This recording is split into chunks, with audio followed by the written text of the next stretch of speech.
Bonjour à toutes et à tous. Dans cet espace, nous repensons la vision du monde de demain, conscient et équilibré. Je suis Marine, ex-ingénieure, entrepreneur et professeure de yoga. Avec mes invités, nous échangeons sur la reconnexion à notre essence par l'union de l'humain, la nature et la spiritualité, piliers fondamentaux d'un avenir durable. Bienvenue dans Rose des Sables. Belle écoute. Hello tout le monde, j'espère que vous allez bien. Je suis très heureuse de vous retrouver aujourd'hui dans ce nouvel épisode. Et aujourd'hui, je voulais vous présenter un couple formidable que j'ai rencontré dans un blablacar et avec qui je suis devenue amie.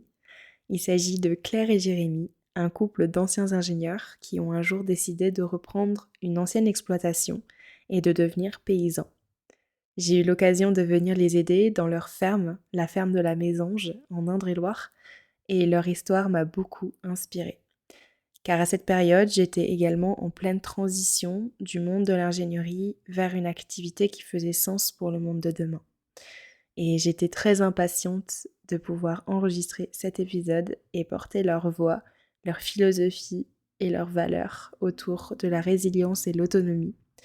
Donc j'espère que leur histoire vous inspirera et pourra aussi aider les personnes qui souhaitent se lancer dans le milieu agricole, milieu qui malheureusement manque grandement d'effectifs et représente un immense enjeu d'avenir. Je vous souhaite une très belle écoute et un très bon moment en leur compagnie. Salut Claire, salut Jérémy, trop heureuse de vous accueillir dans Rose des Sables. Et avant toute chose, est-ce que vous pouvez vous présenter et présenter un peu votre parcours personnel et peut-être celui qui vous a réunis dans un projet commun? Moi, c'est Claire, j'ai 28 ans et j'ai rencontré Jérémy pendant mes études d'ingénieur dans la gestion des ressources en eau à Bordeaux. Et depuis, vers notre dernière année d'études, on a eu l'occasion, par un stage que j'ai fait en Normandie, de vivre dans une ferme, la ferme du Petit Changeon, en parallèle de nos stages de fin d'études. Et du coup, c'était un peu le moment passerelle pour nous de se dire, bon, bah, on va pas finir devant un ordinateur, mais on va plutôt faire de l'agriculture. Et du coup, aujourd'hui, j'habite en Indre-et-Loire, parce que je suis originaire de Savoie, et j'habite en Indre-et-Loire et avec Jérémy, et ça fait 2 ans qu'on porte le projet d'une ferme diversifiée en vente directe, où on cultive nos céréales, nos légumes, et qu'on les transforme en bière et en pain. Voilà, Jérémy, complète les petits trous. Eh ben, moi, c'est Jérémy, j'ai 33 ans, j'ai grandi en Indre-et-Loire, du coup, et je suis originaire du lieu où on s'installe. Et on relance cette activité agricole qui existait il y a plusieurs dizaines d'années, qui s'est arrêtée. Et nous, on relance une ferme sur ce lieu. La rencontre avec Claire, elle est déjà très bien racontée, hein. On était en école d'ingé. Moi, j'étais plus sur la partie géologie.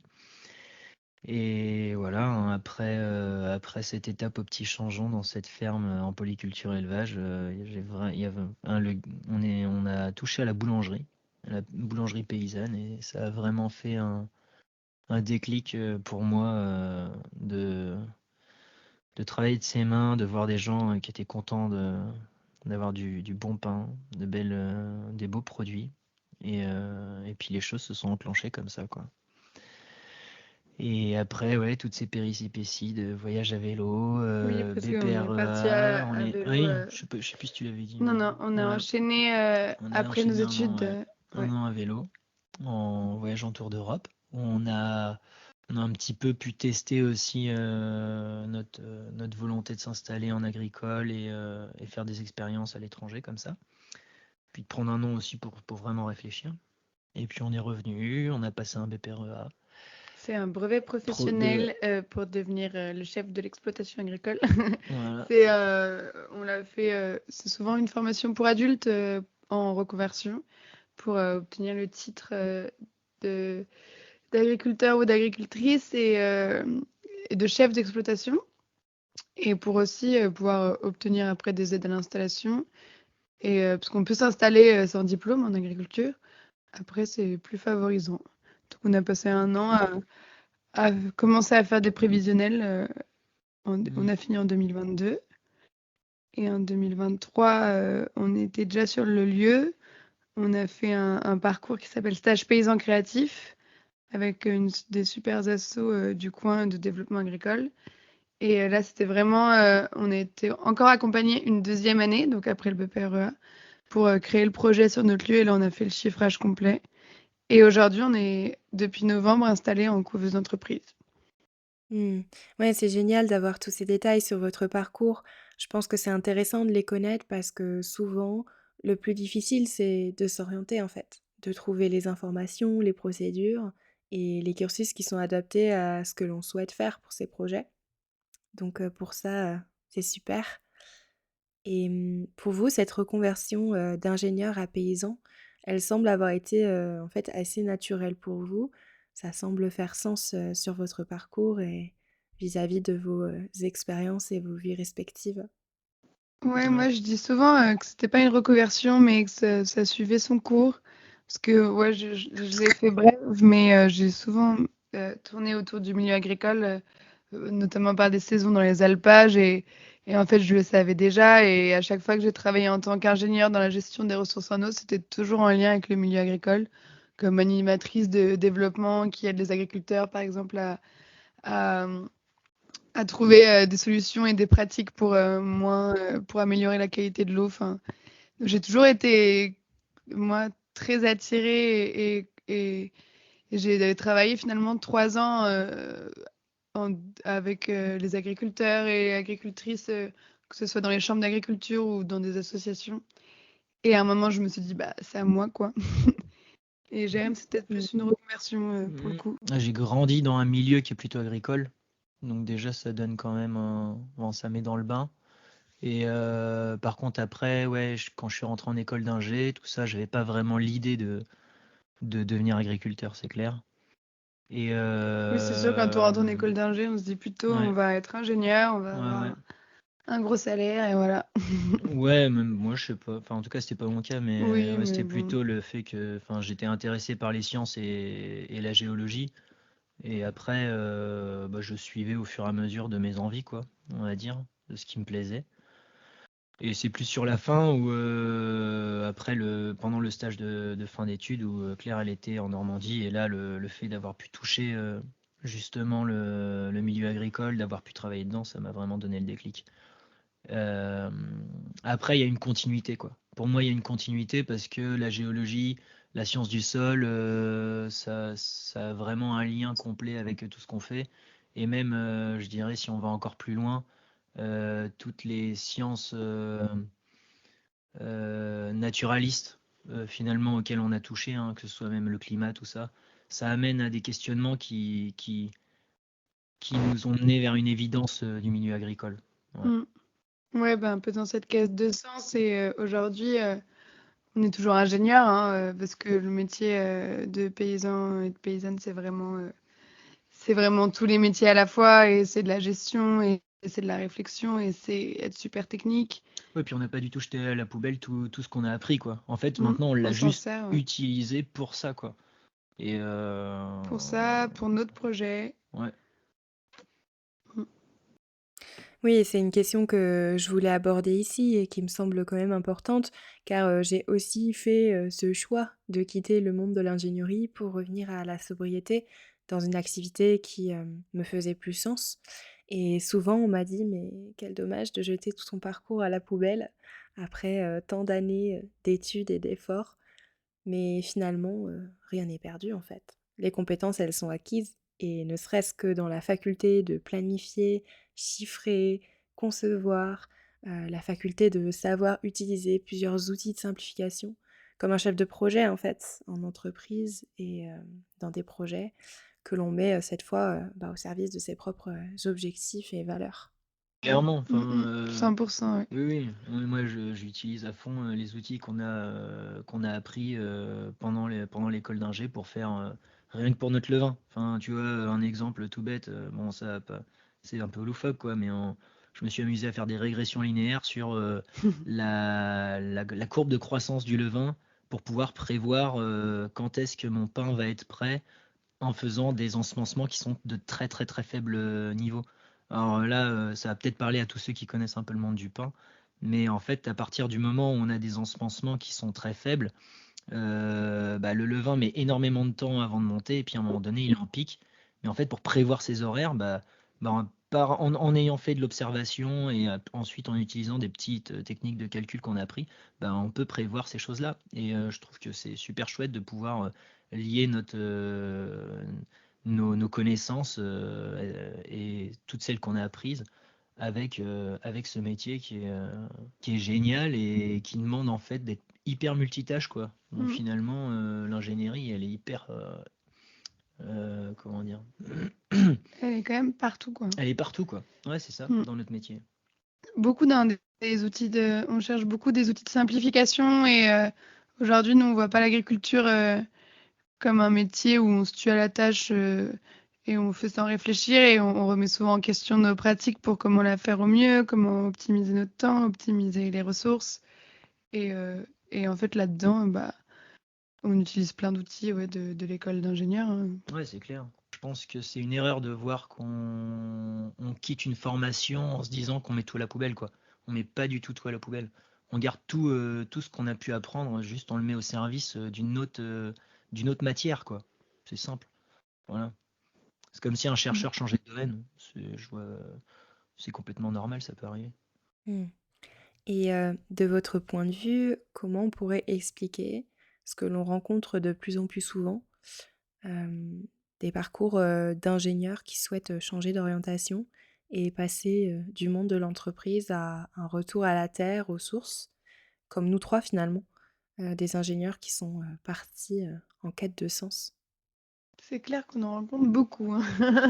Ouais, on est beaucoup dans ce Ouais. cas-là, ouais. Tu as une... Ouais, non, mais comme tu l'as dit, hein, c'est clairement la quête de sens. Et, euh, et, euh, et des fois, ça faisait non-sens entre les choses qu'on apprenait, mais notamment dans... nous, on était plutôt ingénieurs naturalistes, donc on a eu beaucoup de sciences de la Terre et on a étudié l'écologie, quoi, par exemple. Et du coup, on apprenait comment fonctionnaient les écosystèmes et à notre échelle, les écosystèmes au sein des bureaux d'études ou de tous nos jobs qu'on a pu avoir en tant qu'ingé pur et dur, où il fallait rendre des rapports, faire des copier-coller. Et rien que cet écosystème-là, il n'était pas sain et il respectait pas beaucoup des règles qu'on met en place aujourd'hui quand on a envie de faire, de faire bien les choses. Donc, ouais, c'est cette histoire de quête de sens. On a été un peu, je sais pas, bercé là-dedans, j'ai l'impression. Je pense que, de mon point de vue, le fait qu'il y ait peut-être de plus en plus de personnes qui ont notre cursus, qui changent comme ça pour aller à un retour à la Terre, c'est peut-être aussi qu'il y a une forme de déception. Quand tu fais des études d'ingé, peut-être que tu projettes un petit peu de devenir en fait un vrai ingénieur. Et à un moment donné, tu te rends compte que, à part gérer des Excel et puis Des copier-coller. des copier-coller, ouais, en fait, c'est peut-être pas si transcendant, on n'invente pas tant que ça, et finalement, ça, je pense peut-être qu'il y a une forme de frustration à ce niveau-là. Après, une autre aussi possibilité, en tout cas dans notre domaine, ça j'en suis presque convaincu, le fait d'avoir acquis des connaissances sur les systèmes climatiques, sur la façon dont le monde fonctionne du point de vue naturaliste, hein, la migration des espèces, etc. Enfin, avoir tout ce bagage-là, ça nous mène quand même à se poser des questionnements fondamentaux sur... Fondamentaux. Ouais. Donc des questions fondamentales. Et je sais plus ce que je disais. Oui, sur le fait que en fait, le monde dysfonctionne. Le monde, je parle là du point de vue du point de vue naturaliste, hein, pas forcément économique, tout ça, parce que ça aussi, Oui. ça dysfonctionne fort. Mais rien que ça nous mène à se dire, ok, il y a quelque chose qui va pas. Pourquoi? Bon, les réponses maintenant on les a. Et comment on fait? Alors soit on fait rien, ou soit on fait quelque chose. Et une façon d'agir, c'est peut-être aussi d'être à la source d'un changement. Et la source de changement, forcément, ça amène à sortir de ses positions pour aller peut-être vers un autre métier, vers une reconversion professionnelle, ou en tout cas une activité qui fait que oui, il y a un sens, et un sens qui permet que le monde change dans un sens qui nous paraît meilleur, quoi. Ouais, c'est clair, ça me fait Mm. penser à moi quand j'ai pressenti que finalement j'allais peut-être devenir paysanne, j'étais encore en études et c'était dans mes manières de consommer en fait. J'étais en ville à Bordeaux étudiante et cherchais comment consommer bien. Et en fait, je voyais qu'il n'y avait pas beaucoup que c'était pas facile, qu'il manquait de beaucoup de producteurs et de points de vente en agriculture biologique et tout simplement même locale. Et à ce moment-là, je me suis dit, bah mince, en fait, et c'est à nous d'être ces futurs paysans et paysannes qui occupons les terres et produisons les produits que je souhaite voir aujourd'hui à la vente et à la disposition de tout le monde. Et Et qui sculpte le paysage aussi. et ouais, qui scrute le paysage, Un nouveau paysage. c'est clair. Et c'est pas pour autant que c'était en plein pendant mes études et en fait pendant mes études j'ai appris à trouver des solutions. Et là, je voyais qu'il y avait un problème et finalement la solution que je trouvais pour conclure un peu comme toi, bah, c'est que c'était à nous de s'y mettre quoi. Il n'y a pas d'autre solution. Ouais, complètement. Et c'était aussi ma réflexion. On a eu l'occasion d'ailleurs d'en parler longuement ensemble en Blablacar. Et on a acquis en fait en ingénierie des compétences et des connaissances, des outils qui nous permettent de créer, de déployer des projets. Et en fait, je me suis rendu compte que j'avais la capacité et l'énergie de développer des choses qui, dans mon entreprise, ne me faisaient même plus sens. Et j'ai eu ce déclic un jour de me dire que je pouvais mettre cette énergie au service d'objectifs et de valeurs que je pense être plus justes pour demain. Et comme toi, Claire, cette réflexion de je vois un manque ou une amélioration à faire que je souhaite voir pour l'avenir, je sais que j'ai les capacités et l'énergie pour le faire, alors j'y vais quoi. Et donc, est-ce que vous pourriez nous partager aussi un peu ce que vous faites à la ferme? Parlez-nous de la ferme de la Mésange et qu'est-ce que vous avez créé et quelle est votre philosophie aussi dans cet environnement? Alors, du coup, on a créé une ferme en agriculture biologique diversifiée dans ses produits et ses productions et en vente directe. Voilà tous les petits mots qui pourraient définir la ferme et aussi en collectif de travail. Parce qu'aujourd'hui, on est deux, on va peut-être bientôt avoir des associés, en tout cas, on en cherche. On va être 3. On va être 3. L'idée, c'était de créer l'idée principale, c'est de pouvoir nourrir localement et sainement euh, les gens autour de nous Ouais. et d'améliorer le paysage et la qualité de la nourriture. Pour ça, on a compris qu'il fallait qu'on ait une ferme résiliente et le plus autonome possible, que ce soit en termes de ressources et pour la résilience, qui soit adaptée au changement climatique. Et on a recherché justement cette diversification et le collectif de travail, parce qu'aujourd'hui, si on veut pouvoir bah, avoir une vie et un rythme de vie décent, c'est chouette d'être plusieurs. Et si on veut pas dépendre que d'une seule production, c'est chouette d'en avoir plusieurs, d'où la diversification. Donc aujourd'hui, ouais, notre ferme, c'est ça. Et quand on dit autonomie aussi, c'est pas autarcie, hein, c'est vraiment une autonomie où on essaye d'être autonome au maximum sur nos produits, mais ça n'empêche pas qu'on est connecté avec tous les acteurs locaux et qu'on essaye d'utiliser au maximum toutes ces connexions pour que justement il y a un cercle vertueux au niveau local qui se produise. On a envie de s'ancrer dans le territoire et de le redynamiser par la création de cette ferme. Tout à fait. Et donc, en fait, la diversité de ces productions, c'est qu'on a 24 hectares où on produit Mm. des céréales, pour les transformer en pain et en bière. Sur ces 24 hectares, c'est pas 24 hectares qui sont cultivés en céréales toute l'année, on fait des rotations longues ou des rotations avec des prairies et des engrais verts. Donc c'est des prairies diversifiées qui viennent nourrir le sol. On n'a pas d'élevage encore. L'idée, ça serait vraiment que s'il y a un associé qui arrive, On puisse inclure de l'élevage. ouais, inclure de l'élevage pour être autonome en matière organique pour nourrir nos champs. Et il y a 4 hectares, enfin plutôt 2 hectares dédiés au maraîchage qui devraient s'implanter incessamment sous peu, peut-être l'année prochaine, mais là pareil, il faut l'arrivée d'associés. Parce qu'on a décidé d'être là dans 5 ans et de pas s'user la tâche parce qu'on n'est que 2 pour l'instant. Et on commence par le pain et la bière. Voilà. Et il y a aussi un demi-hectare pour le houblon.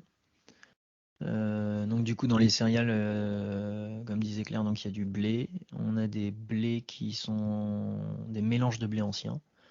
On fait de l'orge pour ensuite le malter sur la ferme et le brasser. Et on fait le houblon aussi pour la bière. Et La du boulangerie, sarrasin. ouais.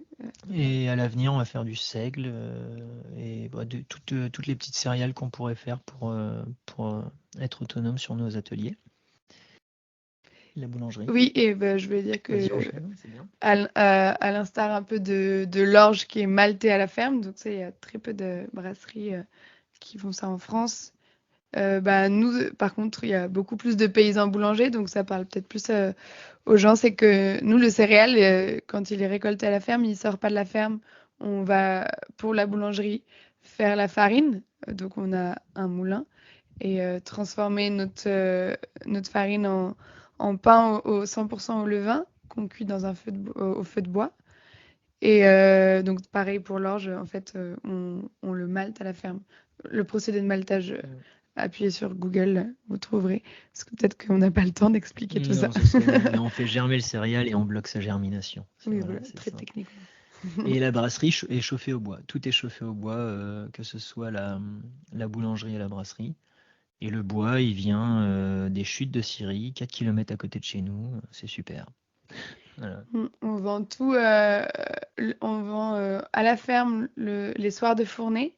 Donc, on fait du pain le lundi et le jeudi, 2 jours par semaine. Et le lendemain, on va vendre les surplus, ce qui reste sur les marchés, ce qui reste comme pain. Et on pourra aussi trouver la bière et bientôt les légumes. C'est génial, bravo à tous les 2 parce que c'est un projet qui doit demander quand même un sacré travail et de conception et de mise en œuvre.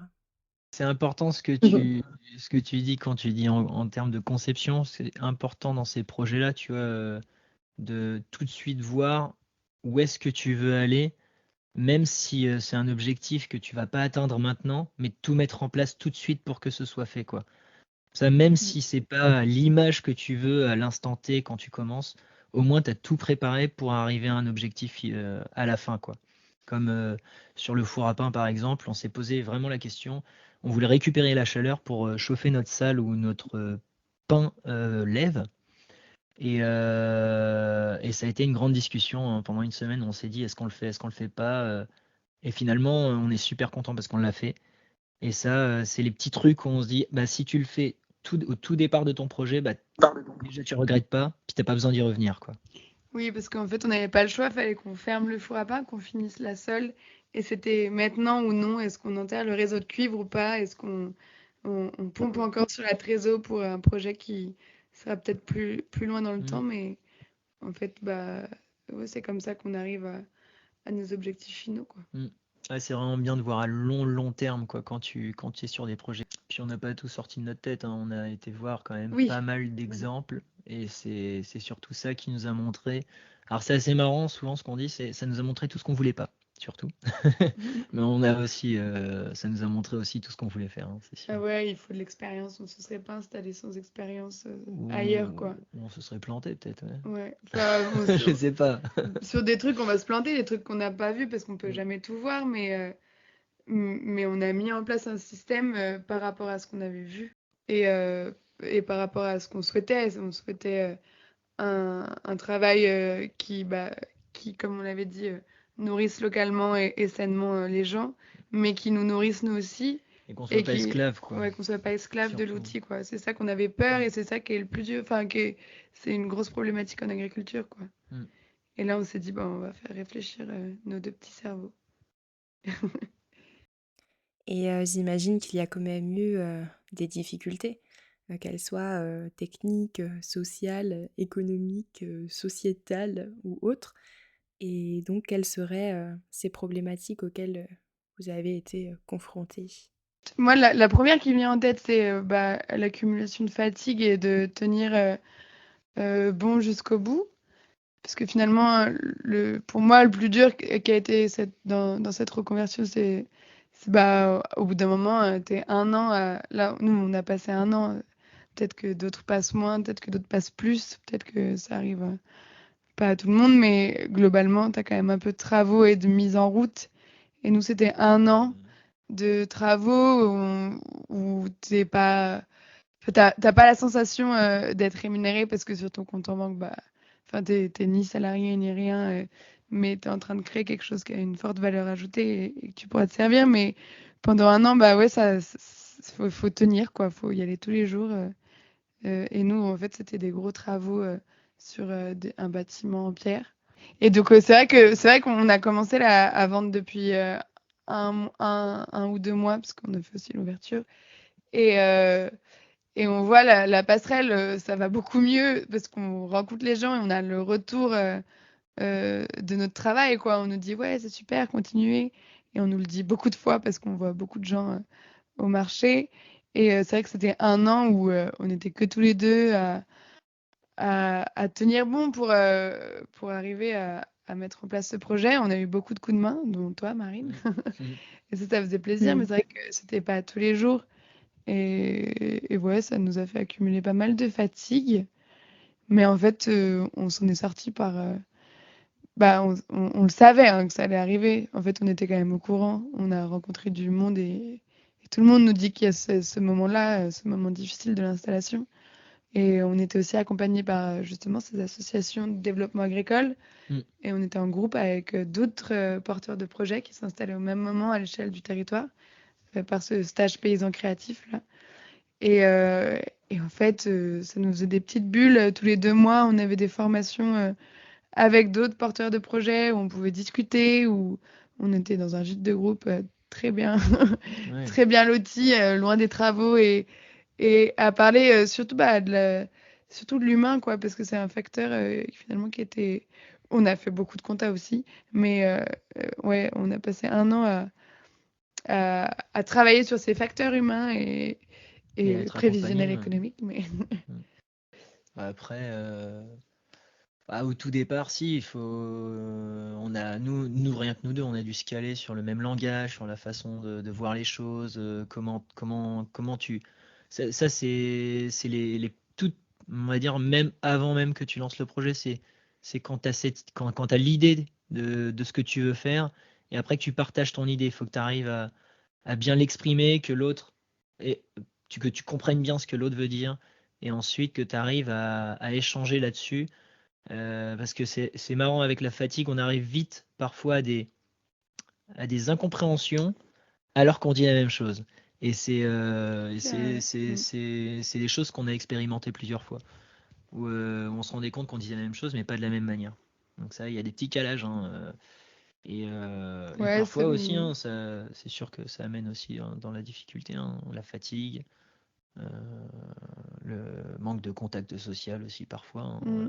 Ça, Mais ça, juste autour de enfin, moi. du coup, cette difficulté, c'est plutôt l'année de travaux où tu dois tout faire. Mais je pense que c'est un peu pareil pour, je sais pas si les gens qui construisent leur maison ou qui ont d'autres types de projets où, en fait, c'est la mise en place, quoi. La mise en place, Mm. tu donnes tout ce que tu as et pour l'instant, t'as pas de retour, quoi. C'est ce truc-là. Ouais, c'est clair que tu dépenses une énergie folle pour quelque chose où tu Mm, sais pas enfin, tu as juste l'espoir que ça va marcher. T'as juste, mm. enfin, tu te raccroches au fait que tu y crois, mais c'est vrai que tu dépenses une énergie énorme dans ce que tu fais, quoi. Et je sais pas si on peut appeler ça une difficulté, mais en tout cas, c'est une expérience, hein. Ouais, c'est là où on voit que c'est pas forcément facile de s'installer en agriculture. Et enfin là, moi, je Mm. comprends, cette année-là, c'est vraiment charnière, quoi. Tu y arrives ou tu y arrives pas, là. Tu te dis, je peux subir ça ou pas, quoi. Ouais, et puis on est privilégié quand même parce qu'on a un entourage qui nous permet aussi d'avoir des outils, des petits trucs qui nous changent la vie, hein. Mais quand je me mets à la place de Mm. ceux qui n'ont pas on va dire cet avantage-là autour d'eux, je me dis waouh. Enfin, franchement, chapeau parce que ouais, c'est raide quand même. Ouais. Bah ouais, et puis en parallèle, on a su aussi développer le réseau, euh, en fait, en faisant pas les travaux, enfin, on a fait nos travaux inscrits à cette formation, la stage paysan créatif, ce qui nous a permis d'avoir accès à la formation pendant 9 mois. Et même si des fois c'était des grosses journées de chantier qu'on loupait pour aller en formation ou rencontrer d'autres porteurs de projets, mais c'était essentiel, quoi. Et on a pu sortir de notre microcosme Mm. et prendre du recul. Et à chaque moment, on revenait avec des nouvelles idées, on revenait un peu mieux avec des nouvelles choses à mettre en place et un regain d'énergie, quoi. Ouais. Et puis clairement, enfin si aussi, hein, ça faut le dire, hein, il y a le côté aussi difficulté financière, hein, parce que quand tu montes un projet comme ça, ça reste quand même un gouffre.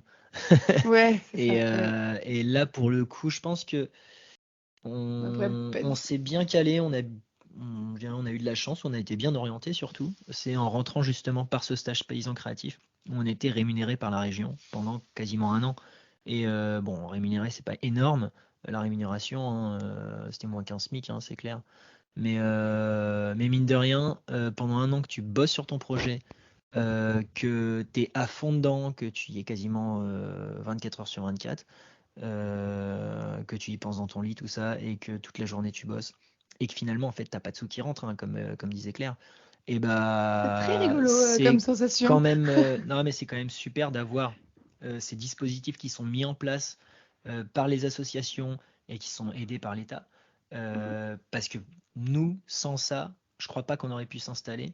Et c'est des dispositifs qui sont indispensables, je crois, pour des porteurs de projets comme nous, qui sont ce qui est appelé les non issus du milieu agricole, dans le sens où il n'y a Mm. personne de la famille qui nous donne une ferme. C'est vraiment, tu es obligé de construire la ferme.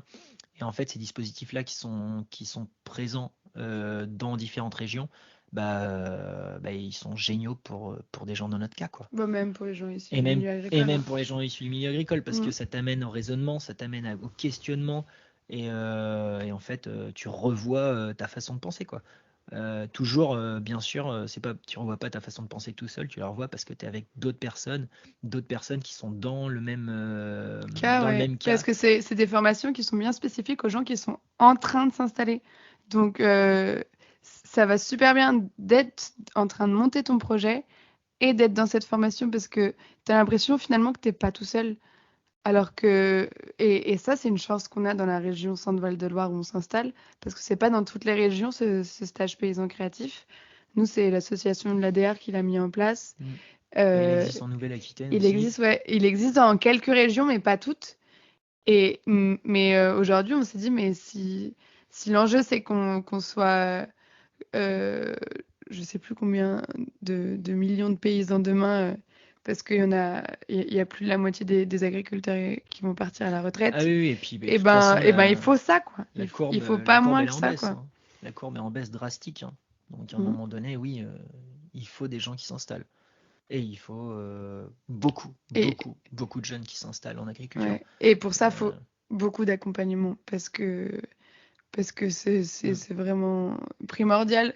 Rien que, bah, pour faire le prévisionnel, ça c'est de la compta et c'est bien d'être accompagné, mais si on maîtrise de notre côté, ça va.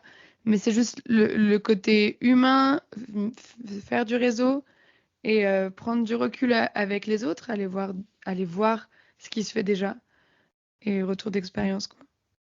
Nous, je pense que c'est les clés qu'on fait qu'on savait où on allait, quoi. Ouais, c'est super intéressant d'avoir ces conseils pour des personnes qui souhaitent se lancer dans le milieu agricole et pas seulement. En fait, le fait de connecter à l'humain, s'enrichir de l'expérience des autres, ce sont, à mon sens, des clés pour se lancer, évoluer et aussi continuer d'avancer, entretenir la flamme. Et vous disiez à quel point c'est pas évident de se lever et de se battre tous les jours sans entrée d'argent, sans savoir où on va.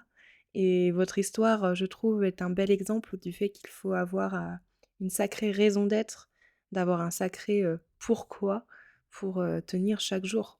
Et on voit aujourd'hui des reconversions de personnes qui en ont ras-le-bol de leur job et qui se lancent comme auto-entrepreneurs ou se tournent dans des domaines qui semblent simples d'accès et qui semblent offrir aussi un quotidien plus cool.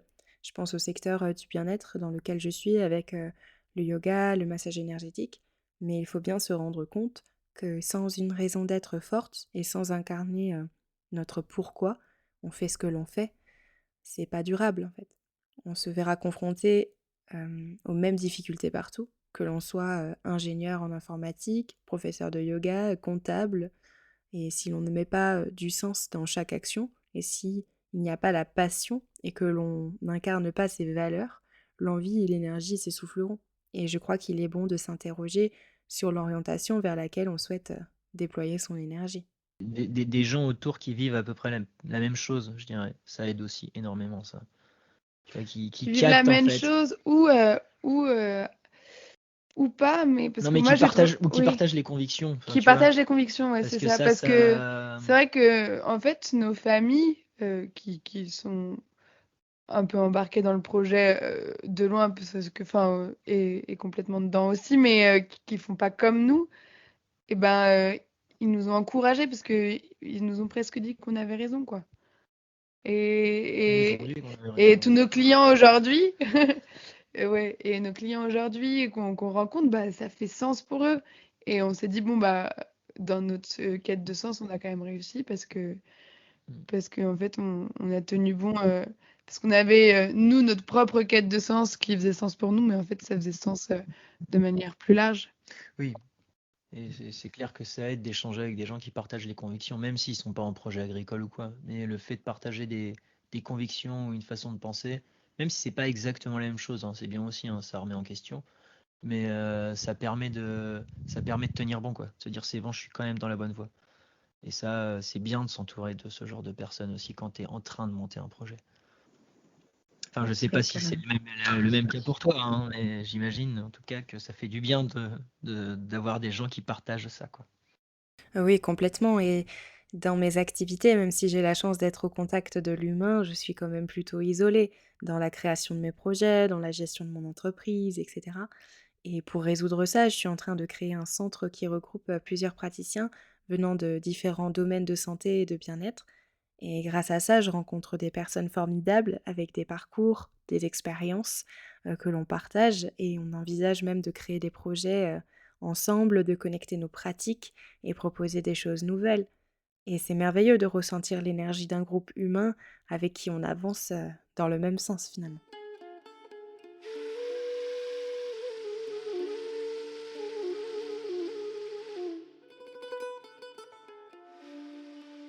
Pour continuer, comment vous pourriez encourager les gens qui veulent se lancer dans votre milieu et quels sont les enjeux pour le monde de demain? Bah, moi, j'encouragerais tous ceux qui ont l'idée bah, de sauter le pas par une première expérience, stage ou voyage, enfin, que ce soit n'importe quel milieu, hein. Parce que vraiment, nous, c'est les expériences, le voyage et les rencontres qui nous font être là aujourd'hui. Et ouais, si quelqu'un se sent pas bien là où il est, c'est qu'il a une raison et de bien et de prendre son temps en fait, de chercher qu'est-ce qui me convient, de pas de pas se dire bon ok je suis pas bien au boulot alors j'arrête tout de suite pour faire du maraîchage, mais plutôt de bah, d'arrêter tout de suite sûrement, mais et d'aller visiter, voyager, bah, se connaître soi-même, Expérimenter, quoi. expérimenter. Ouais. En fait, C'est hyper c'est important finalement d'expérimenter. c'est l'expérience. Ouais. Voilà. Ouais, faut se tester, quoi. Mm. Faut vraiment se tester. Et, et oui, on encourage de toute façon mille fois tous ceux qui ont des projets agricoles en tête, parce que dans tous les cas, on va énormément avoir besoin de gens qui sont agriculteurs dans pas très longtemps. Mm. Et si on veut pas que l'agriculture, ça devienne de l'agriculture de grands groupes, de l'agriculture de firmes, et ben, en fait, il faut des gens qui s'installent, qui ont des petits projets et plein de petits projets. Je suis pas en train de critiquer les grands projets. Il faut aussi des grands projets, hein, c'est génial. Oui, Mais petit projet, ça veut pas dire maraîchage, ça voilà, peut aussi dire grande culture. c'est bien sûr. Et non, mais c'est vraiment parce que là, on est en train de vivre un point où actuellement, il y a des fermes qui vont commencer à se faire même manger par des groupes énormes. Et en fait, on va perdre toute notre possibilité de vie d'agriculteur, comme là, on la vit. Et ça, rien que ça, de se dire que c'est un acte hyper fort aujourd'hui pour quelqu'un qui se dit je veux devenir agriculteur, je veux faire un projet qui a du sens. C'est un acte hyper fort qui est pas seulement pour la personne, mais elle est hyper forte pour toute la communauté agricole, hein. Ça, et c'est hyper important aujourd'hui, je crois, de s'engager et de se dire allez, vas-y, j'y vais. Parce qu'en fait, ça permet de changer aussi les choses et de continuer dans le bon sens, quoi. Il y a un enjeu super fort parce que effectivement, on en a de plus en plus besoin parce qu'il y a de plus en plus de paysans, paysannes qui partent à la retraite, qui arrêtent du fait des conjonctures économiques et des difficultés, ou juste parce qu'ils partent à la retraite. Mais faut pas perdre les savoir-faire, je pense. Nous, quand on dit qu'on allait chercher de l'expérience, on est aussi et surtout aller chercher l'expérience chez des anciens, en fait. Et des anciens, ça veut pas dire vieux ou très vieux, mais d'aller chercher tous ces savoir-faire pour pas qu'ils se perdent. Un exemple tout bête, mais il y a plein de... Aujourd'hui, se réunir entre agriculteurs en coopérative pour arriver à vendre, pour partager du matériel, ça a vachement de sens, ça a toujours existé. Ça peut se perdre. Il y a plein de coopératives, de petites coopératives laitières et territoriales qui galèrent ou qui ferment ou qui ont déjà fermé. Il y en a des milliers. Et bah, remettre en place ces choses-là sur le territoire. Et ça se fait maintenant, quoi. Donc, il faut y aller, il faut aller chercher l'expérience là où elle est. Et surtout ça, quoi. C'est aussi bien de y aller et d'avoir son petit projet, et d'avoir écouté ce podcast et regardé, acheté un bouquin et vu 2 vidéos YouTube. Mais vraiment, la clé de la réussite, c'est de bien s'entourer Ouais.